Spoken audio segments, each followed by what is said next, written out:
যেই ৩টি ভুল হাঁটু ব্যথার রোগীরা কমনলি মিস্টেক করে থাকে, তার ১ নম্বর হচ্ছে যখন হাঁটু ব্যথার কোনো পেশেন্ট আমরা পাই এবং শুনি হিস্ট্রিতে যে দীর্ঘ বছর ধরে হাঁটু ব্যথার রোগী ভুগছে, একটা জিনিস খুবই কমনলি পাই যে যখন হাঁটু ব্যথাটা করে অস্টিওআর্থ্রাইটিক চেঞ্জটা আসে তখন পেশেন্ট নিজে থেকে হাঁটাচলা কমিয়ে দেয় এবং মুভমেন্ট কমিয়ে দেয়।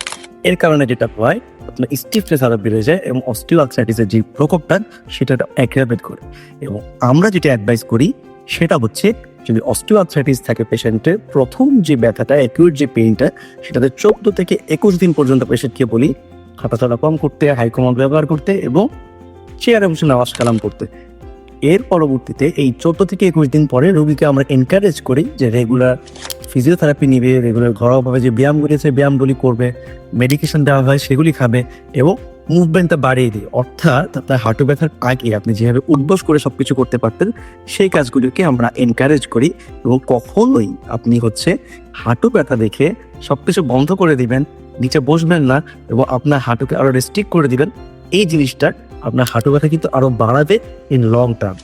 সেহেতু হাঁটু ব্যথার প্রথম ক্ষেত্রে আমরা যদিও রেস্টে থাকবো, কিন্তু পরবর্তী ক্ষেত্রে আমরা নর্মাল অ্যাক্টিভিটিতে ফিরে যাবো এবং স্বাভাবিক জীবনযাপন করবো আগের মতো।